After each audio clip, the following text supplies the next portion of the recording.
Hi guys, welcome to Razon.com. This is Mohit Soni, and right in front of you is a very bonkers looking GLE AMG 4MATIC bi-turbo. That's a long name for a very long and huge car. That's what the design shouts about. It's a coupe SUV, which is the trend in the market. And when I say market, it means worldwide. In India also, the trend is catching up. As you can see, this is the fastback design at the rear, which slopes down and makes it look very dramatic.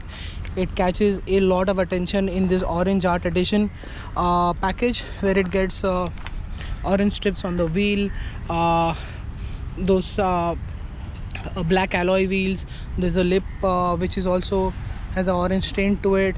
This is the massive grille and the massive front end. Usually SUVs are quite wide, but this is wide at the same time. It's very V-shaped front end to give it that proper coupe look.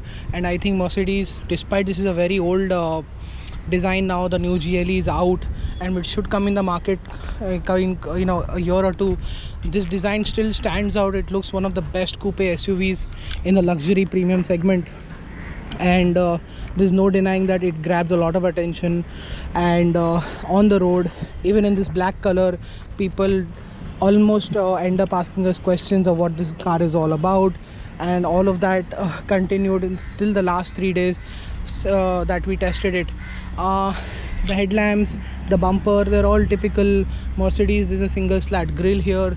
Look at that humongous badge that is this huge logo that's here, and the badge is here, right here. It's got nostrils on the bonnet. That's how you say call vents on a car, which is quite well described as a beast. Overall, there's no denying the fact that it looks absolutely surreal to my eyes, at least. Now let's get into the interior of the car, where you will realize that this car has been aging rather well. That's the leather and stitching and all the buttons here for the seats. Everything. Step on this, get inside the car, which has a sloping roof line, so you have to mind your head. And look at these dials, which is very old school. And odometer is showing that this car has just finished 20,000 kilometers. And let me shut these very heavy doors, start the engine for you, and show you that this interior here is, this is the center console, which is usually the highlight of most cars. And here it's all buttons and a small screen at the top, and the vents. It's a very old school German luxury SUV. The GLE platform is a benchmark. It's the best seller, and that's the reason why all of this is being translated to the coupe version, and that's the reason why it is aging really well. We love the buttons, we love the dials here. You don't get to see all of these things now. These are the things that we used to see in posters. Now you can see it right in front of you. In the age of touch screens and almost no buttons, there are so many buttons here. Once you get used to it, you will really love it. If you love old school cars even a slight bit, because this just looks really good to my eyes. All these buttons light up in the night in orange color or blue color, whichever you choose from. The dashboard, again, quite simple in typical Mercedes way. There's a slab running around. This is brushed aluminum. That's a normal size glove box, not that big. Those are the buttons, controls for the passenger side as well, just like the driver side. The steering wheel, it's a perforated leather unit. These are cup holders that can be heated or cooled. So you know, these things only come in very high-end cars right now, but this was available in the mid segment. You can shut it down like this to make it look neat. You can keep some stuff here. This is the vehicle suspension adjust. These are the off-road modes. This is the mode where this M stands for manual, where you can just press this. The moment I press this, it's going into manual, and then you can use the paddle shifts. I'll tell you more about driving. This is the driving modes, which can be seen here. Slippery, Sport Plus, individual. you can do all of that rather well. And through this very analog dial here, it gets the Mercedes new touchpad as well, along with the rotary dial, to make things more modern, to control the screen here. And as you can see, I am shuffling to this like this, and you can go through all those navigation and radio and media and telephone. You can actually dial the numbers here just like a normal phone. This is clearly one of the best parts for me and for any other enthusiast who's grown up seeing these cars. That is a very large center storage area under the armrest. The orange art addition continues on the inside. You get orange inserts here as well as here. Humongous leather seats. If there is a word beyond comfortable, I would love to use that here. These are very comfortable. We went to Bombay from Pune and then back, and did not realize that we just did a journey in it. And that is the massive sunroof that you get with this car. It occupies almost 80% of the roof. Pretty impressive. And those are the usual buttons, a sunglass holder. And overall, now let me get back into the rear and show you what is the space behind my own driving position. Good knee room, very good knee room, very good leg room. Headroom is also just about okay, because the seat is mounted low, and as you can see, the seat, this is big enough for a normal adult. It will be great for kids as well. This and the floor is not that intrusive, so you can be pretty much comfortable here. Those are the AC vents. Those dials continue to come at the front, at the back as well. You can see a 12-volt charger over there. And overall, that seat is pushed all the way back. You still have decent amount of space.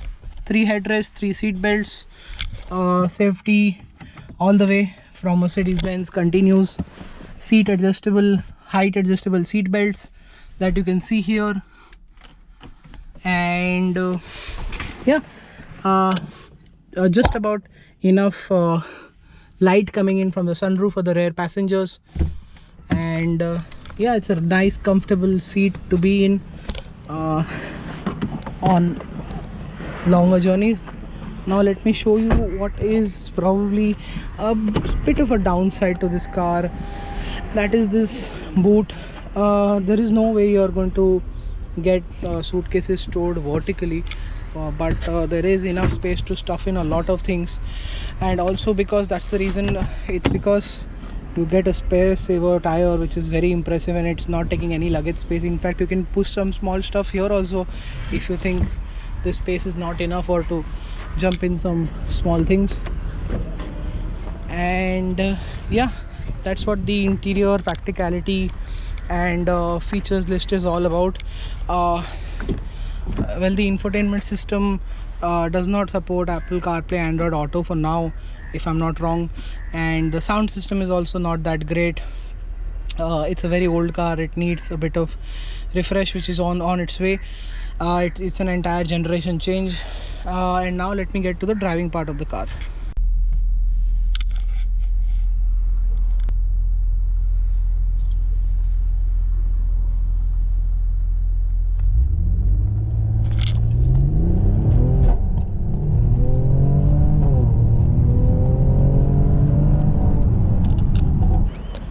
Now let's talk about the fun part. It gets a 3-liter V6 engine. It's a 4-wheel drive, 4matic. That's what Mercedes likes to call it.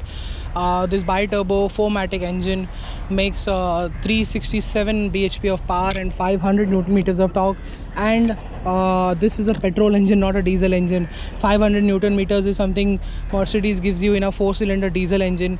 Do not get confused with that. This makes 500 newton meters and almost 370 ps of power, and all of that is going through 21-inch wheels. And it also gets 4matic, so launching this car off the floor is no problem whatsoever. Build up the revs, it will launch without much drama, which is basically a lot of wheel spin, which is not present here. You can get it to wheel spin if you set off the traction control off, but that's not recommended until unless you're on a drag strip. and you can get the launch right. It's best that you enjoy it on an empty stretch of road with Sport Plus mode on, and this car will just fly. At the same time, it will create a lot of drama. Even for a V6, the engine noise is inside the cabin is quite a lot. For a V6, the V8 can be even more louder, as we know, but the V6 here is just about okay in terms of performance. I think this is the way AMG does subtle performance, because the V8 is almost the hammering way of delivering performance. The V6 is sophisticated enough not to be brash or loud, but at the same time it is sonorous. The sound inside the cabin is just about okay. Even if you're accelerating, you can talk to the passenger. It's a right balance between all of that, and the noise that it makes, it's pretty impressive. And that's what you've seen right now.